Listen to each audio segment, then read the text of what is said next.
Hey guys, thanks for joining us. Big shout out to the Endgame community. We're here back to talk about some more second year breakouts now after the NFL draft. If you saw earlier in the preseason, we covered some guys, but things have changed a little bit. So who are our favorite second year players that might break out? Let's start with the name you're familiar with. That's Brandon Aiyuk. Put up some big games last year, but there's some talk that maybe that was only when Deebo was unavailable. Will things change? And now a rookie quarterback in the mix too. Chris, are you up or down on Aiyuk going into 2021? Yeah, I wasn't that high on him for most of the offseason, but I'm starting to come around on him the more I look into it. I mean, he was actually really good last year, much better than I even realized. I think he graded out as the second best rookie wide receiver behind Justin Jefferson, according to Pro Football Focus. He averaged 15 fantasy points per game. And when you look at the offense, when you look at I know Kittle missed a lot of games and that definitely helped him. And Deebo missed some time too, which also helped him. But he's the guy on the team. Like you look at Deebo is more like, the gadget guy, the short kind of, safety valve kind of guy. Whereas Brandon Aiyuk was the one catching the passes more down the field. And that was with Jimmy G, right? Who the 49ers didn't trust at all. Well, Jimmy G, Nick Mullins, whoever else was out there at quarterback last year. Now it's probably going to be Trey Lance, or at least sooner rather than later, it's going to be Trey Lance. And I think that's good. And I know people are worried about Trey Lance's passing ability, but I think in this offense with Kyle Shanahan, he'll be just fine. He's going to bring something to this offense that defenses are not really ready for, that defenses didn't have to worry about last year. And I think that's going to help Brandon Aiyuk. And for as good as Aiyuk was last year, I'm starting to come around. I think he can be even better in 2021. And he's a guy I've got definitely as a potential second-year breakout wide receiver candidate. Yeah, I hear the concerns. People say, oh, well, Deebo missed most of the season. George Kittle isn't out there most of the season. And so when those guys are on the field, that's going to hurt Aiyuk. That's not how it works. Actually, it's going to take some pressure off of him. Those linebackers are going to have to cover Kittle. And of course, you're going to have to keep the secondary honest with Deebo, not necessarily just working down the field, but near the line of scrimmage. Aiyuk can stretch the field. I also think this offense is going to look very different than it did last year, not just because of a new quarterback, but might have a new running back in the fold with Trey Sermon. They really want to open things up. So assuming that they don't have just horrible luck like they did last year with all these injuries, this whole offense will be much better. Aiyuk, I think, will be the primary target at wide receiver. I know Kittle's still the guy there, but Aiyuk, yeah, he just had his moments. Remember, that was his rookie season, and that was with three different guys at quarterback, none of whom were all that great. So I think that things can only get better for Aiyuk. So I'm not worried about any of those things that people say. I think he could be a solid wide receiver too in fantasy. Let's move on to Pittsburgh here. We got Chase Claypool in the mix. JuJu Smith-Schuster decided to stay, and so a lot of people down on Claypool because they thought he could ascend to the clear number 2 role there, and not so fast. So it's still a trio there, receiver. But how do you think that Claypool could still break out in his second season? Well, I mean, last year he only played 43% of the snaps, so it wasn't like Claypool was out there, every down, every game, and he still had a very nice rookie season. I definitely could see his snap numbers going up. I could see him, JuJu has his role out of the slot, but look, JuJu is what he is these days. He's a 5-yard A-dot player who, is very touchdown dependent. And I'm not as down on JuJu as a lot of people, but at the same time, he just is what he is. Whereas Chase Claypool, he's the big home run hitter. Yeah, Deontay Johnson's going to be the target hog. He's going to be the target monster. But Chase Claypool is going to be the big play guy. And I know they drafted Najee Harris, but I don't think that's going to turn them into a run-first team simply because I don't think they're going to be able to run the ball behind this horrendous offensive line. So I still think we're going to see Big Ben having to throw the ball 35 to 40 times a game, which is good for all the receivers, really. And I think Claypool will see that snap number come up. Is he going to be out there? Is he going to be an every down guy? No. But on 3 wide receiver sets, he's going to be out there. I think they're going to have to run a ton of 3 wide receiver sets just because, again, that offensive line won't let him do anything else. And he's going to be out there more. He's got that big play upside. We know they use him different ways around the goal line. I think what we saw in year 1, we could see in year 2 and even more. Yeah, a lot of people are worried about the Pittsburgh offense in general. Shouldn't necessarily be because, I mean, I know they went that slump, right? The second half of the year, they just kind of fell apart. This is Big Ben's last hurrah. I think he'll go out with a bang. It's still going to be enough targets to go around. The good thing about Claypool is that he's more of a big play threat, right? He's going to stretch the field. And so he'll have his ups and downs. Obviously, he'll have some weeks, just like pretty much all Steeler receivers did last year, where they just completely let you down, but he'll have plenty of booms in between. So he's not going to be Mr. Consistent, but I think by year's end, you'll be happy that you had him because he's going to have plenty of big games and he is going to be one of their main red zone threats as well. So definitely somebody who could break out. Now, let's go to Denver. It's also a team that has plenty of receiving talent. What about Jerry Jeudy, though? He was a second receiver drafted last year.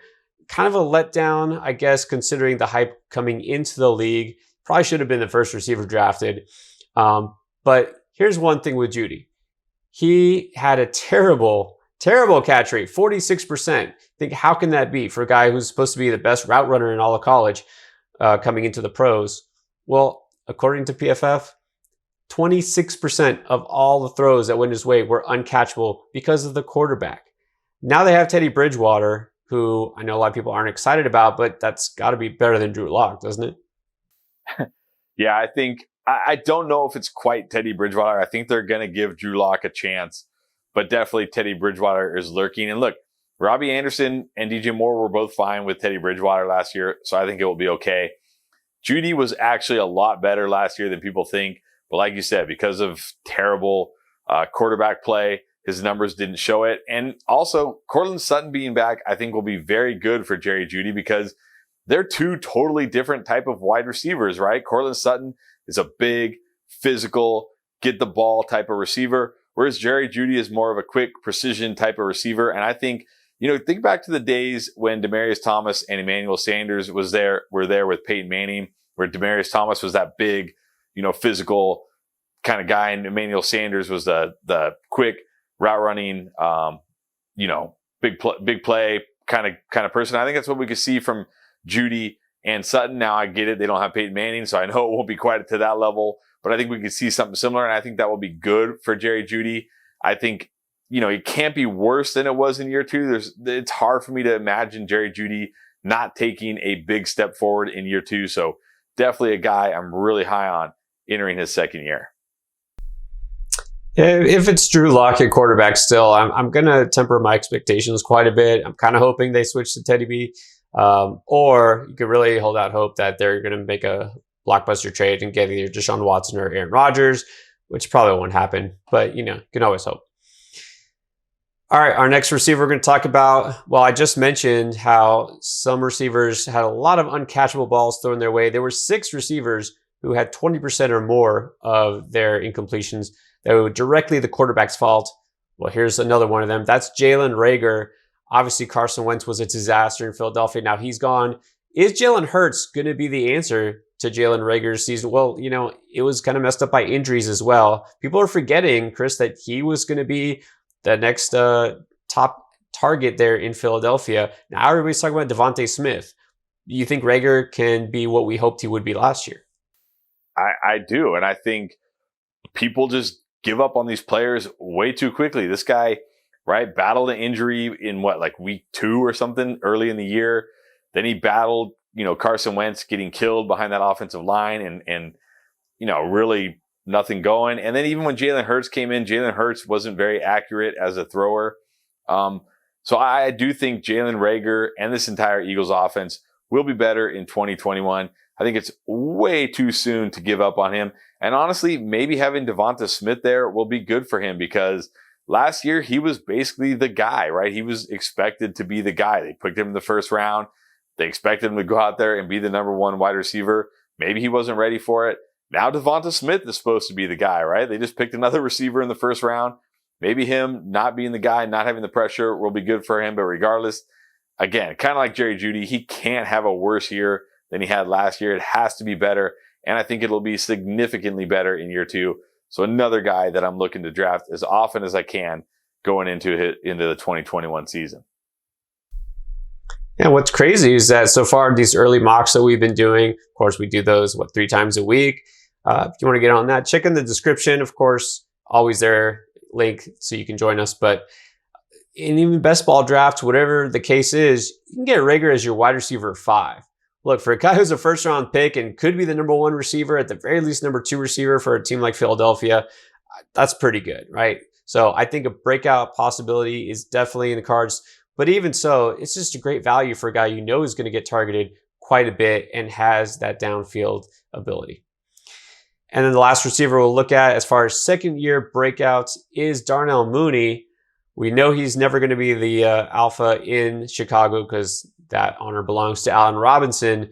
But he could be the number 2 guy. A guy who was one of the last receivers drafted last season, wasn't necessarily a shoo-in to make the roster. He showed out pretty well. So Darnell Mooney with Justin Fields now, I feel pretty good about his chances to take a big step forward. Yeah, I feel really good about his chances this year. I don't think people realize how good Darnell Mooney was last year as a rookie, right? Had over 60 catches, 630 yards, and he only started 9 games. It wasn't like he was starting from day one. It took him a long time to get on the field, and he was doing this with Mitch Trubisky and Nick Foles, right? So basically 2 of the worst quarterbacks he could be playing with. Now he's going to either have Andy Dalton, which not a significant upgrade, or Justin Fields, which probably will be a significant upgrade. So either way, things are looking great for Darnell Mooney heading into year 2. I wouldn't even be surprised if this time next year we're talking about Darnell Mooney as, a 5th, 6th round pick in fantasy drafts after the season he has in 2021. I am incredibly high on Darnell Mooney. I think he, of all these 5 guys, apart from maybe Aiyuk and Claypool, he's the one I feel the most confident will have a second-year breakout in 2021. Wow, and that's saying something because, going in order of the way these guys are being drafted early on, Mooney is the guy you can grab last in most of these early drafts, and you're saying you feel the most confident in him, and I don't disagree with you. I could easily see him putting up comparable, if not better numbers than guys like Claypool, or Jeudy. So definitely someone to look out for. He's going to be targeted all year long. I think he's definitely claimed that number 2 role. And not a lot of competition behind him, honestly, with Anthony Miller, kind of disappointing so far. And not much else in the receiver room there. So Mooney's definitely a guy you want to grab everywhere possible. All right, that's our second-year breakout receivers. We'll be talking fantasy football strategy all off-season. Catch our latest videos here. And, of course, join us for those mock drafts. We're here to help you win. All right, thanks for watching.